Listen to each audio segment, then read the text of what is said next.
James Fox is the director of Moment of Contact, the hit documentary about the 1996 Varginha, Brazil incident, where a non-human craft was shot down. It came to rest in a field in Varginha, Brazil. It contained a number of non-human biological entities or beings. Some of them survived. At least one of them escaped. It was promptly captured and brought to a medical facility. The officer who captured this being did so by hand. They just grabbed it. And he died very soon after of an extremely aggressive bacteriological infection, ostensibly from the being itself. The being is whisked away in a military operation to an undisclosed location somewhere, presumably in North America, along with the craft and the recovered materials from the crash site. The documentary Moment of Contact gets into granular detail about this case. It's easily one of the best documentaries you can watch on this subject. I highly recommend it. But James Fox recently released an updated version of this documentary called Moment of Contact: New Revelations, which features expanded footage, new interviews, including one with Eric Davis. It is a mind bender. I recently had the opportunity to sit down with James. I was in Peru. He was actually in Varginha working on this case. We had a great conversation. We talked about filmmaking. We talked about the UFO space. We talked about this particular project. And I learned a very interesting piece of UFO trivia about James Fox that I did not know before. It's an awesome interview, a great conversation. I know you're going to enjoy it. Please, if you haven't already, consider subscribing to the channel.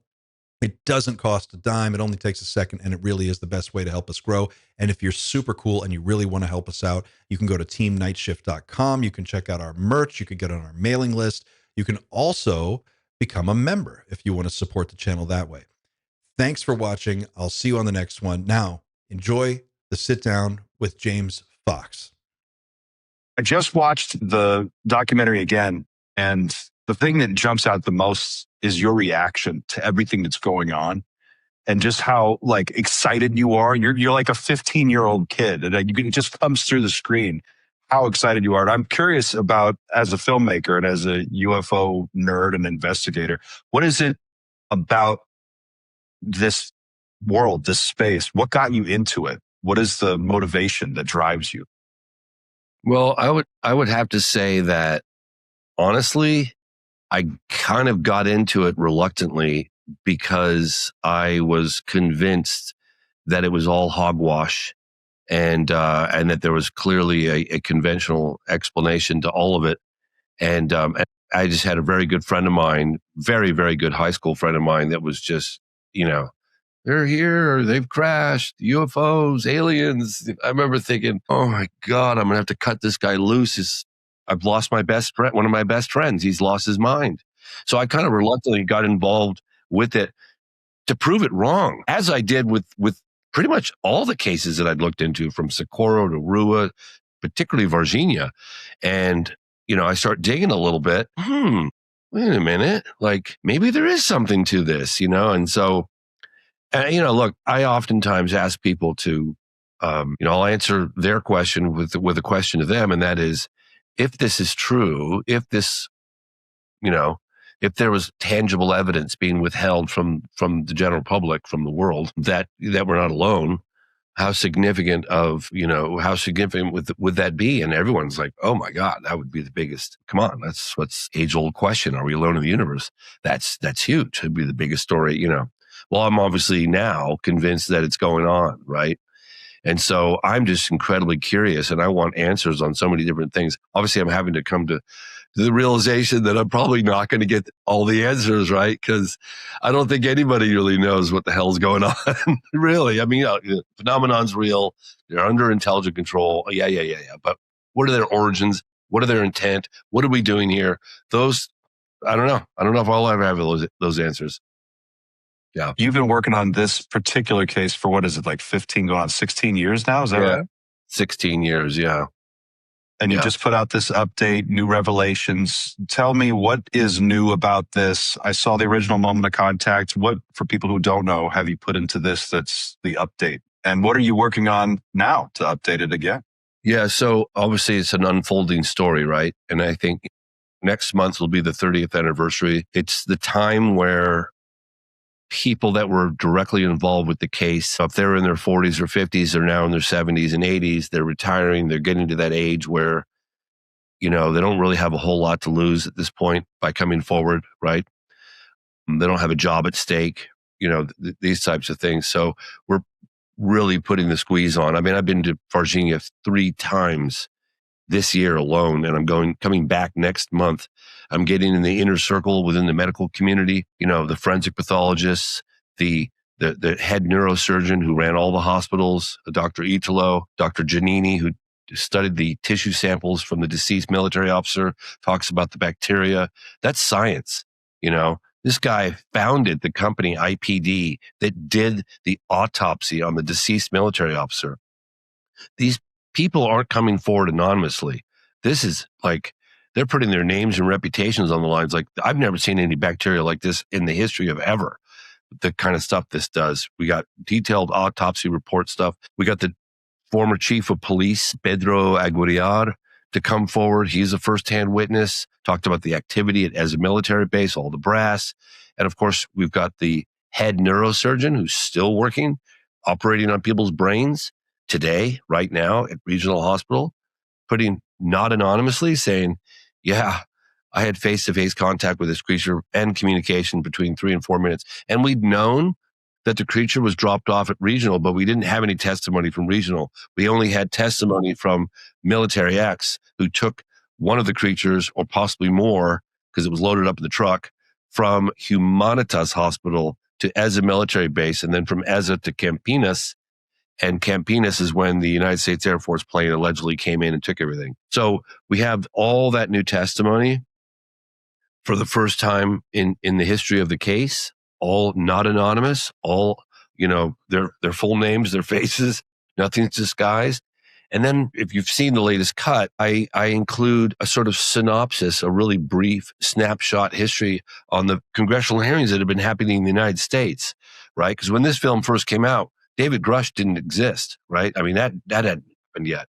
Like the allegations, I remember watching that because when I put the first cut out back in 2022, I mean, I had people call me up and go, James, you got this stellar reputation right now. You just did an interview with the former Senate Majority Leader Harry Reid. You're working with all these intel folks, Podesta, et cetera.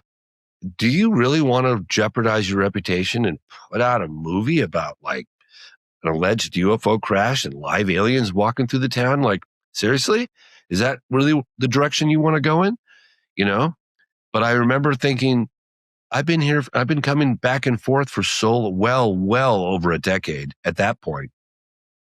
And I was pretty damn convinced that this thing happened. I mean, I was convinced that it happened. Yeah. And so with this one, I really felt like, as compelling as the congressional hearings were and all the under oath testimony from the various people, Rush, that there is a crash retrieval program, I kind of put that together and I felt, well, now we have all the allegations going on at the highest levels. We got Age of Disclosure, the film that just came out, and people within the UFO community are critical of that. But, we didn't learn anything new. It wasn't for us. That film wasn't for the initiated, the people that are really deep into this. That was people at the highest levels of government, ever before in history, making the claim, the allegations that there is a crash retrieval there, that we are in possession of this technology. I mean, that's phenomenal. Well, now everything that Age of Disclosure isn't, and I'm not criticizing it, but everything that it isn't, Moment of Contact is, and everything that Moment of Contact isn't is Age of Disclosure, the allegations, the congressional hearing. It's like, but so now we have both. Now we have a really compelling crash retrieval case involving the Americans, allegedly, and we have all the allegations going on at the highest levels of the U.S. government that this stuff's real and it's happening. So I don't know, man. It's a pretty exciting moment in history, and I'm excited to see where this is all going to go. Davis, did you see when he was speaking? I think he was there with Tim Gallaudet and a few other people at a congressional meeting, and he was talking about the different races of aliens that he was aware of. Have you seen this clip? Oh, yeah, I was about there. the short grays talk. Were you there? Yeah, I was there. short grays, tall grays, reptilians, and Nordics. And that was like just that one statement. And he goes, I'm aware of at least this. And I was like, wait a second. He would testify openly in an open congressional hearing under oath, and he would give all the details needed to verify his claims. Everything that he's seen. He's willing to do that tomorrow. So it's like, unbelievable. Hey, let's call their bluff. Let's get them all in a room. Let's make a plea to the current administration, wave the magic wand, provide immunity, let them testify. You can criticize them all you want. Oh, I don't believe it. Fair enough. Let's at least provide a platform to allow them to give the details needed to verify those extraordinary claims. Because why not? I mean, the implications are so profound. Why wouldn't we do that? Did he, off the record, say anything that didn't make it into the cut that you were just like, oh my God, I can't believe I just heard what I heard? I cannot confirm nor deny. Of course. What did you make of his statement when he said he was aware of these 3 or 4 different races and he kind of listed them off? He sort of said that as an offhand sort of remark, but I thought that's huge. Yeah. I don't know. I'd like to create an environment where people like Eric Davis and many others can violate their NDAs and give us those details. Because again, the implications are so profound for humanity, and it's a global thing, right? Because we always think about like, oh, the American government. Well, the implications are global. You know, even though we represent a very small percentage of the world population, this story affects every man, woman, and child on the planet. I think about the complexities of disclosure. You know, you really think about it, and you can just, you know, put your personal beliefs to the side and just imagine for a moment that if it's true, if it's like we really have tangible, undeniable proof that we're not alone, that man, women, you know, that we're not alone in the universe. That impacts everybody on this planet, right? And then you think about how's the U.S. government going to prove it? I mean, if the president of the United States, I mean, first of all, half the country doesn't like the president, no matter who's in office, right? So you got that. But if the statement's made, then it's like, okay, well, prove it. You have this technology, show us the technology. They're not going to do that. They're not giving up that technology. Maybe they'll admit, because the observed technology flies rings around our fastest jets, right? I mean, they make a mockery. I mean, listen to David Fravor's testimony, and you listen to the testimony of pilots dating back, to the 40s. That stuff's not flying around on Jet A fuel, right? So, of course, unfortunately, the world governments, I mean, people are going to want to weaponize it, right? So that's a national security issue. The Americans are never going to give up the technology. Well, what about the biologics? The biologics shouldn't be a national security issue. So maybe we do it that way. Maybe I'll up some evidence that way. I think that's probably the most plausible at this point, because I don't think they're going to give up the technology. I don't think that's ever going to happen. The descriptions of the being in your film are different than what most people have been seeing for the last 20, 30 years. I know. When we think about short grays, tall grays, Nordics, reptilians, and mantis beings, all these different descriptions we get. But then Varginha is sort of an outlier in that. Why do you think it's so different? What's going on there? I mean, have you gone out under the night sky in the desert recently and looked up at how many stars are in the sky? It's just the other night. Yeah. Right? I mean, who knows? It's pretty big. It could be. It's just interesting that there's so many different descriptions. Well, there's so many descriptions of people seeing these beings that we've heard of. And then Varginha is just this very unique case. And I haven't ever heard of anybody describing a being that looks similar to this particular. Actually, interesting. It's funny, actually. I was at Contact in the desert earlier this year, and I met this guy in the pool who had a tattoo of the Varginha alien with the red eyes. I was like, excuse me, what's that? Turns out, I'm sorry that I can't remember the name, but there was a father and a son that reportedly had an encounter. He's quite well known, and I'm so sorry that I can't remember their names right now. It might come to me, but that's the only other time that I'd heard about these. Because look, if the eyes weren't red, other than the toes, there's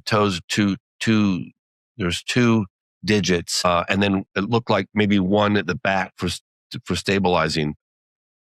but they've, spindly arms and legs, 3.5 feet tall, 3.5, maybe 4 at the absolute most, big eyes and the communication, I was told from all the firsthand eyewitness testimony, came from the eyes. That we've heard many times, right?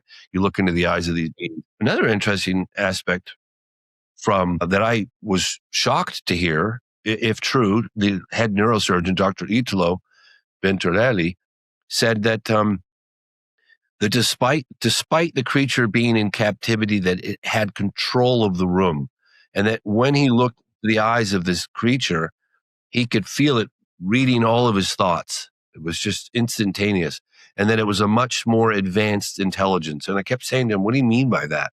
He said it was just a higher intelligence, no evil intent. No, he felt like it was almost angelic. It was a much more advanced intelligence, which I thought was fascinating to hear. And here's another odd thing.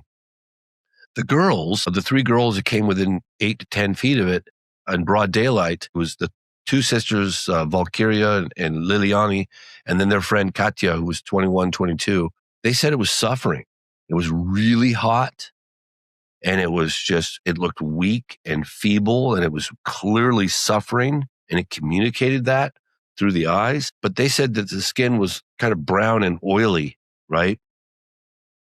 And I don't know, was that a reaction from maybe being frightened? Was it the heat? Was it the blazing hot sun that was causing the skin to turn a more brown color and excrete, that oily stuff on their skin? Because the doctor said it had more of a white skin, and he didn't smell that diabolical smell that everybody else had described. So maybe was that a reaction to the sun, the heat, the fear? I don't know. I really don't know. Or maybe some kind of protective thing that it put on. Maybe a skunk. Was this the same being that was the one that the girls saw? Was that the same one that wound up in the hospital later? I think in the film you talk about 3 different beings, right? There were 3 different. Well, we've heard stories up to 5 beings. I mean, the chief of police said he believed there was 3. We really only report conclusively on the 2 captures, but we're pretty convinced there were others.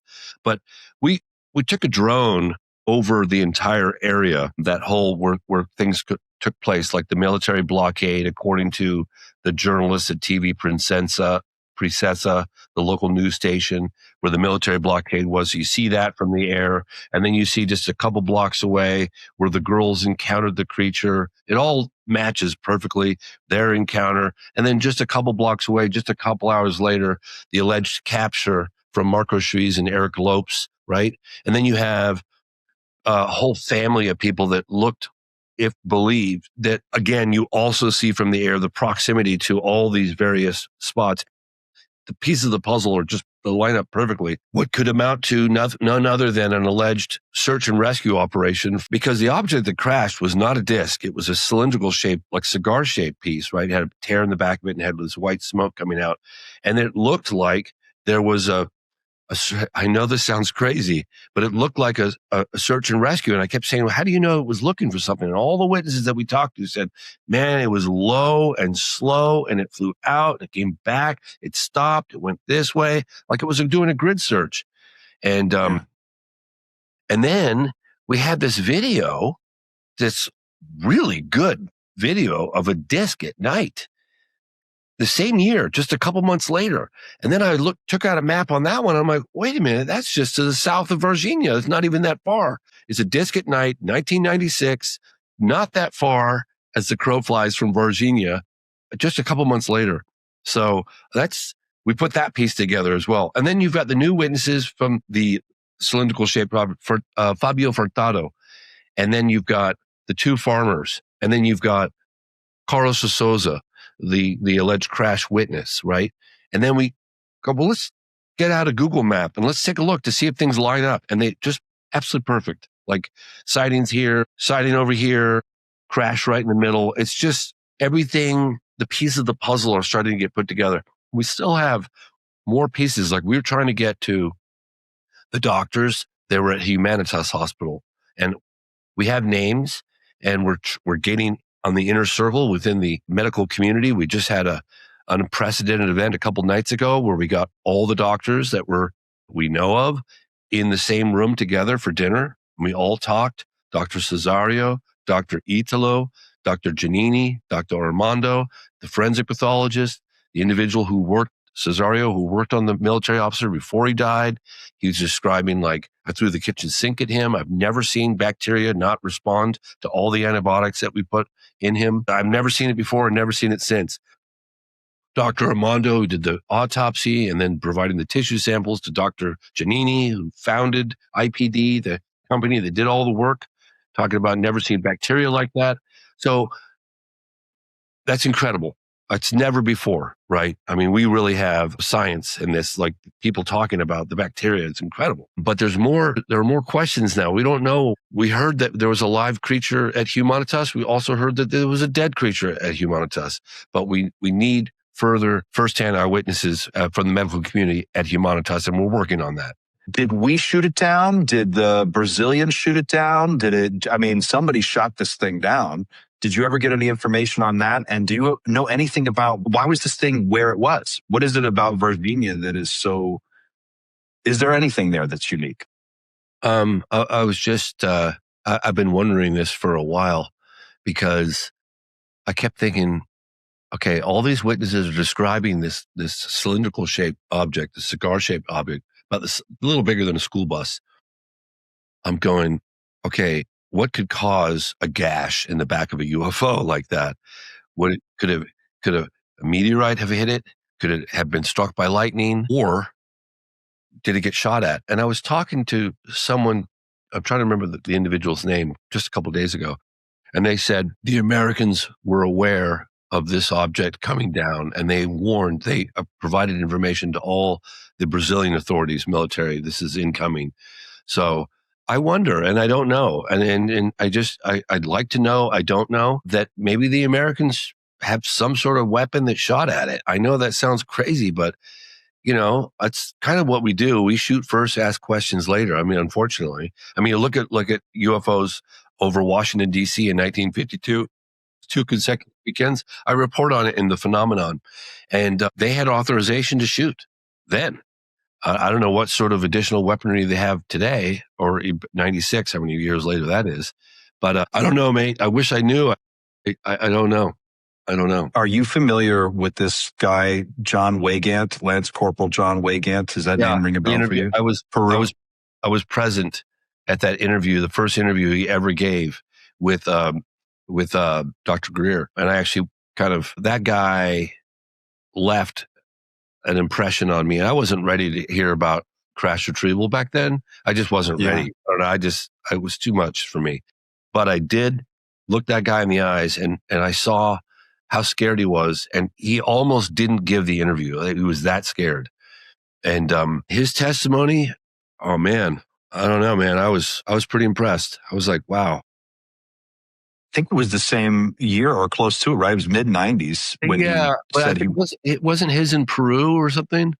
Yeah. His was in Peru. Yeah. And he was sent out with his squad to secure this site.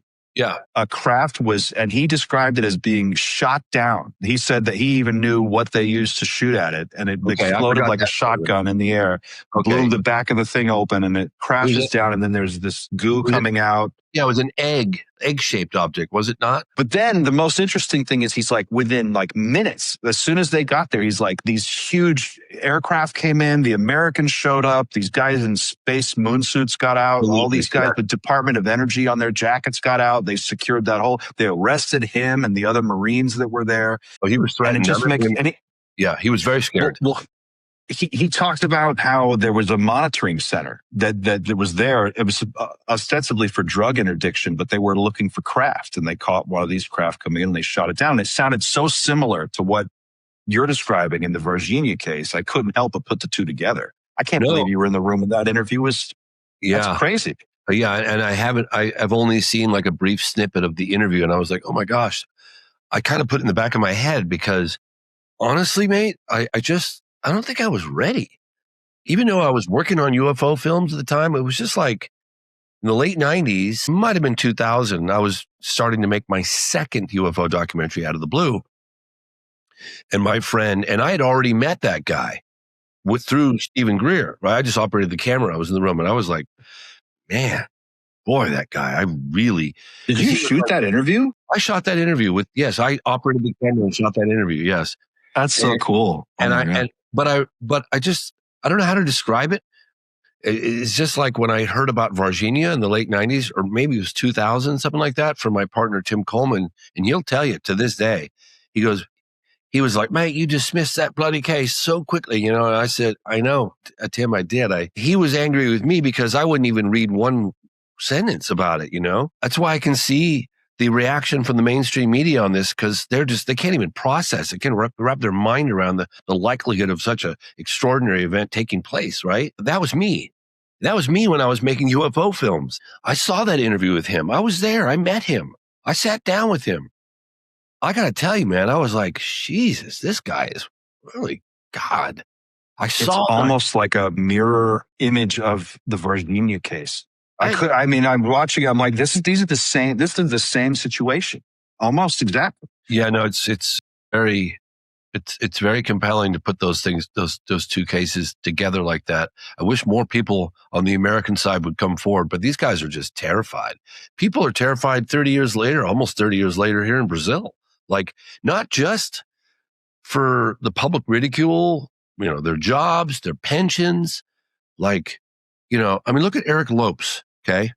Eric Lopes was allegedly the driver of the second capture in the afternoon, right near where the girls, saw this creature. He threatened to kill us, to shoot us, just for asking questions.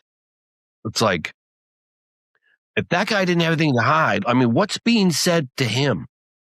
How are they, is his life threatened?